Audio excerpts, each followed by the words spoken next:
ప్రస్తుతం గాలి కాలుష్యం ఏ విధంగా వాతావరణాన్ని ప్రభావితం చేస్తోందో అందరికీ తెలిసిందే.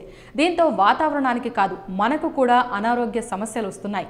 కేవలం గాలి కాలుష్యం వల్ల మాత్రమే కాకుండా పొగ తాగటం, మద్యం సేవించటం, ఇతర దీర్ఘకాలిక అనారోగ్య సమస్యల వల్ల కూడా ఊపిరితిత్తుల సమస్యలు వస్తున్నాయి. ఫలితంగా అది క్యాన్సర్కు కూడా దారితీస్తుంది.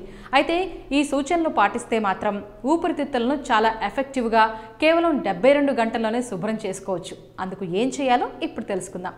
తాజా అల్లం తురుము, కొద్దిగా 2 టేబుల్ స్పూన్ల పసుపు, కొన్ని వెల్లుల్లి రెబ్బలు, 2 టేబుల్ స్పూన్ల పంచదార తీసుకొని కొన్ని నీళ్లు తీసుకొని బాగా మరగనివ్వాలి. మరుగుతున్న నీటిలో ఈ పదార్థాలన్నీ వేయాలి. ఆ నీటిని ఇప్పుడు ఒక గ్లాసులోకి వడకట్టుకోవాలి. చల్లారిన తర్వాత ఉదయం సాయంత్రం 2 టేబుల్ స్పూన్లు తీసుకోవాలి. ఉదయం ఖాళీ కడుపుతో తీసుకోవాలి. ఈ డ్రింక్ని కనీసం 2 నెలలు క్రమం తప్పకుండా తీసుకోవడం వల్ల మెరుగైన ఫలితాలు పొందొచ్చు. అల్లం, వెల్లుల్లి, పసుపు ఊపిరితిత్తుల్లో పేరుకున్న మలినాలను ఎఫెక్టివ్గా తరిమేయగలవు. అలాగే కొన్ని రోజుల్లోనే టాక్సిన్స్ని కూడా బయటకు పంపి ఊపిరితిత్తుల ఆరోగ్యాన్ని మెరుగుపరచడానికి సహాయపడతాయి. యాంటీ ఇన్ఫ్లమేటరీ గుణాలు దగ్గు, ఇతర శ్వాస సంబంధ సమస్యల్ని నివారిస్తాయి. ఈ వీడియో కనుక మీకు నచ్చినట్లయితే లైక్ చేయండి, షేర్ చేయండి, సబ్స్క్రైబ్ చేయండి. Thanks for watching eagle media works. Like and subscribe Eagle Health and Beauty.